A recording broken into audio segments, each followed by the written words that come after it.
எல்லாத்துக்கும் ரொம்ப நன்றிங்க. ஸ்ரீவாரி சேனல சப்ஸ்கிரைப் பண்ண எல்லாத்துக்கும் ரொம்ப ரொம்ப நன்றிங்க.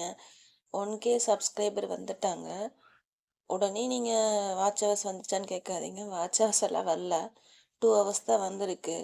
ஏன்னா நான் வீடியோ போடவே இல்ல. அதனால எனக்கு வாட்ச் ஹவர்ஸ் வந்துட்டு அதிகமா வரல. ஆனா சப்ஸ்கிரைபர் வந்துட்டாங்க. சப்ஸ்கிரைபர் வந்தது எனக்கு ரொம்ப சந்தோஷமா இருந்துச்சு. ஏன்னா நான் ஒரு விஷயத்த ஸ்டார்ட் பண்றேன்னு சொல்லி கேட்கும்போது வந்துட்டு யாருமே அக்செப்ட் பண்ணவே இல்ல. "உனக்கு எதுக்கு இந்த வேண்டாத வேலை?" அப்படிங்கிற மாரி தான் சொன்னாங்க.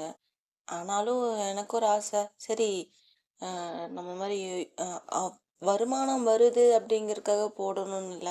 இருந்தாலும் நம்ம நம்ம நம்ம ஒரு விஷயத்த நம்மளுக்கு மனசுக்குள்ளேயே வச்சுட்டு இருக்கிறதோட ஒரு 4 பேத்துக்கு சொல்றது பெட்டரா இருக்கும் அப்படிங்கிறதுக்காக நான் வந்து இதை ஸ்டார்ட் பண்ணேன். யூடியூப்புங்கிறது வந்துட்டு எல்லாத்துக்குமே நம்ம சொல்றத கேட்பாங்க. அவங்க அவங்களோட கருத்துக்கள வந்து இதில சொல்லுவாங்க அப்படிங்கிறது இருக்கிறனால நான் அத வந்து ஸ்டார்ட் பண்ணேன்.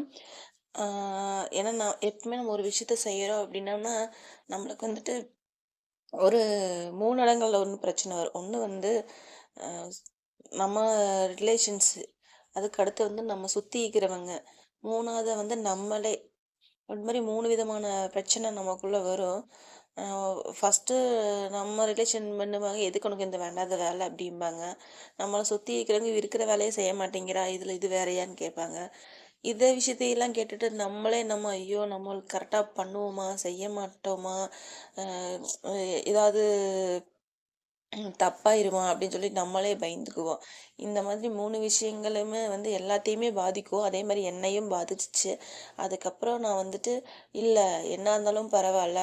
நம்ம வந்துட்டு வீடியோ போடுவோம்.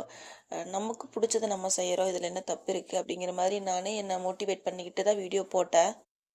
இந்த இந்த காலத்துல யாரு என்ன சொன்னாலுமே வந்துட்டு, நம்ம வந்து கொஞ்சம் சுயமா ஒரு 5 நிமிஷமாவது உட்காந்து யோசிக்கணும். அ ஏன்னா, நம்மளோட புத்திசாலித்தனத்த வந்துட்டு நம்ம எங்கேயாவது ஒரு இடத்துல வந்து நம்ம காமிக்கணும்னு சொல்லி நமக்கு வந்து சொல்லிக் குடுத்துருக்காங்க. எனக்கு தென்னாலிராமன் கதை ரொம்ப பிடிக்குங்க. ஏன்னா, அவர் ஒரு ஸ்டோரியில சொல்லியிருப்பாரு. "வாயுள்ள பிள்ளை பிழைத்துக் கொள்ளும்" அப்படின்ட்டு. அந்த இது வந்து என் மைண்ட்ல நிக்கும். ஏன்னா வாயுள்ள பிள்ளை பிழைத்துக் கொள்ளும் அப்படின்னா, அ உடனே ரொம்ப வாய் பேசணுமா அப்படின்னு இல்ல. புத்திசாலித்தனத்த அங்க அவரு ப்ரூவ் பண்ணியிருப்பாரு. ஓ! அந்த அந்த ராயான்னு நினைக்கிறேன். அவங்க மனைவிக்கு வந்து பூக்கள்னா ரொம்ப பிடிக்கும், அந்த ராணிக்கு. அதனால என்ன பண்ணுவாங்கன்னா, ஒரு நந்தவனத்துல வந்துட்டு பூக்கள மட்டுமே வளர்த்துட்ருப்பாங்க. பூக்கள்னா உங்களுக்கு ரொம்ப பிடிக்கும். அன் எப்பவுமே வந்து அந்த பூக்கள பறிச்சு கொண்டு போய் மகாராணி கிட்ட காவலர்கள் குடுக்கறது வழக்கமாவே வச்சுட்டு இருந்திருப்பாங்க. அப்போ ஒரு நாள் பார்த்தீங்கன்னா, எல்லா பூக்களையும் பறிச்சு கொண்டு போய் குடுப்பாங்க. மகாராணியும் ரொம்ப சந்தோஷமா வாங்கி அத எல்லாத்தையும் பார்த்துட்ருப்பாங்க. பார்த்துட்டு எல்லா பூக்களுமே இருக்கு. எங்கே இந்த ரோஜா மட்டும் காணோம்? அப்படின்னு சொல்லி காவலர்கள கேட்பாங்க.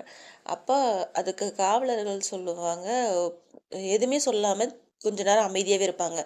அப்ப உடனே ராணி கோவம் வந்து, "என்ன என்ன எல்லாரும் அமைதியா இருக்கீங்க? ஏன் உங்கள எல்லாம் நான் ராஜா கிட்ட சொல்லி தரணுமா? எங்க ரோஜா பூக்கள் எங்க? நீங்கலாம் என்ன பண்ணீங்க ரோஜா பூக்கள?" அப்படின்னு சொல்லி கேட்பாங்க. அப்பவும் காவலர்கள் ஒருத்தருக்கு ஒருத்தர் பார்த்துட்டு பேசாம அமைதியாவே இருப்பாங்க. உடனே ராணிக்கு ரொம்ப கோவம் வந்துரும். "இல்ல நான் இன்னைக்கே வந்து ராஜா கிட்ட இத பத்தி நான் சொல்றேன்.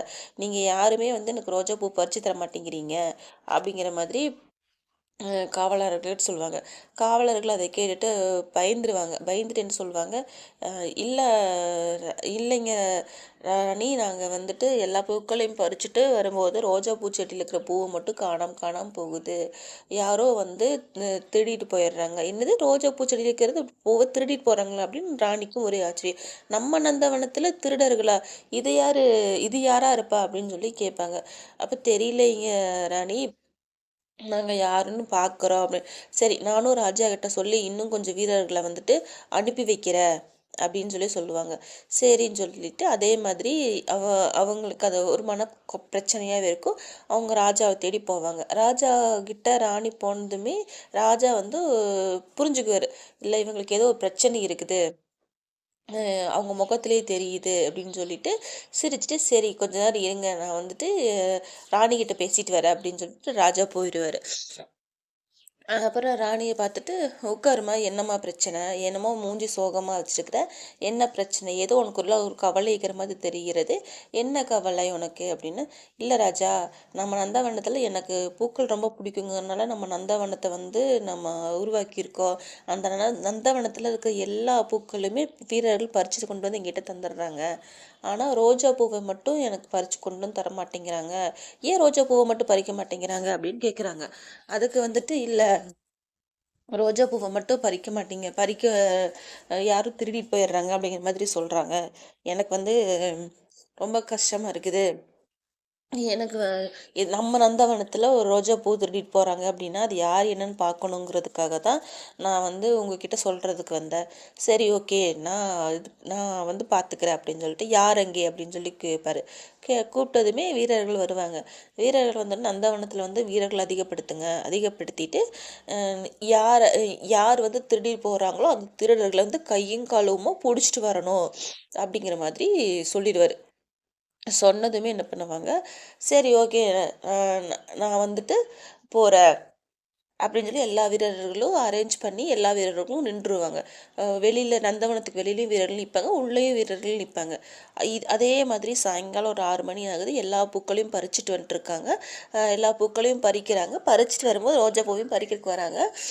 அங்கே வந்து ரோஜா பூவை மட்டும் இல்லை, என்னன்னு பார்த்து ஒரு சின்ன பையன் வந்து பொறிச்சிட்ருக்கான். ரோஜா பூவை பொறிச்சிட்ருப்பான்.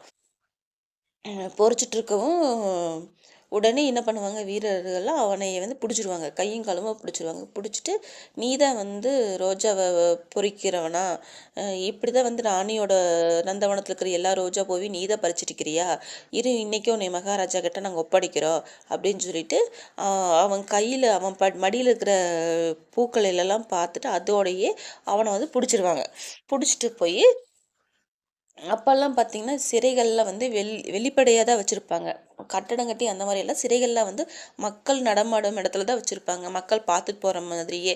எதுக்காக அப்படி வச்சுருக்காங்கன்னா 2 விஷயத்துக்காக. இனிமேல் யாரும் தப்பு பண்ணக்கூடாதுங்கிறதுக்காகவும், செஞ்ச தப்பை வந்து வந்து இனிமேல் யாரும் தப்பு செய்யக்கூடாதுங்கிறதுக்காகவும், 2 விஷயத்துக்காகவும் அந்த மாதிரி அமைச்சிருப்பாங்க.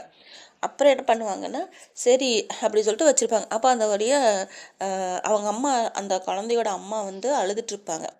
அப்போ வந்து அந்த வழியாக தெனாலிராமன் வருவார். இங்கே என்ன பிரச்சனை அப்படின்னு சொல்லி கேட்பாரு. இந்த மாதிரி பூக்களை பூரா பறிச்சிட்டாங்கன்னு சொல்லி இது பண்ணி என் மகன் வந்து திருடன் கிடையாது அப்படிங்கிற மாதிரி அவங்க சொல்லுவாங்க. அப்போ சொன்னதுமே அவங்க என்ன சொல்லுவாங்க, ஓ அப்படியா. தெனாலிராமன் ஒரு நிமிஷம் யோசிப்பார். அப்போ அவங்க அம்மாவையும் பார்ப்பாரு, அந்த பையனையும் பார்ப்பாரு, சுற்றி இருக்கிற வீரர்களையும் பார்ப்பாரு. வீரர்களே இவங்களை எல்லாத்தையும் சுற்றிக்கிற வீரர்கள் எல்லாத்தையுமே பார்த்துட்டு என்ன பண்ணுவாருன்னா, ஒரு நிமிஷம் யோசிப்பார். யோசிச்சுட்டு எல்லாம் என்ன கதை, என்ன நடந்துச்சு, எது நடந்துச்சுன்னெல்லாம் கேட்டு அந்த குழந்தைய பார்த்து, வாயுள்ள பிள்ளை பிழைத்து கொள்ளும் அப்படின்னு சொல்லி சொல்லுவார். அப்படின்னு சொன்னதுமே அந்த பையனுக்கும் எதுவும் புரியாது, எல்லாரும் அழுதுகிட்டே இருப்பாங்க. இப்போ ராஜா வந்துடுவார். ராஜா கிட்ட அரசவைக்கு உங்களை நீ கூப்பிட்டு போகிற அப்படிங்கிற மாதிரி வீரர்கள் சொல்லி வச்சுருப்பாங்க. அப்புறம் சரி அப்படின்னு சொல்லிட்டு அரசவைக்கு அந்த பையனை கூப்பிட்டு போயிடுவாங்க. கூப்பிட்டு போனதுமே தெனாலிராமன் எல்லாரும் அந்த இடத்துல அரசவையில் போய் உட்காந்துருவாங்க. அப்போ பார்த்து ராஜா வந்து கேட்பாரு, யாருப்பா இப்போ ரோஜா பூ பறிச்சது அப்படின்னு. இந்த பாலகன் அப்படின்னு சொல்லி அவங்க சொல்லுவாங்க. இந்த சிறுவனா அப்படின்னு சொல்லிட்டு, எதற்காக பறித்தாய் அப்படின்னா, அந்த பையனை பறிக்கவே இல்லை அப்படின்னு சொல்லி சொல்லும்.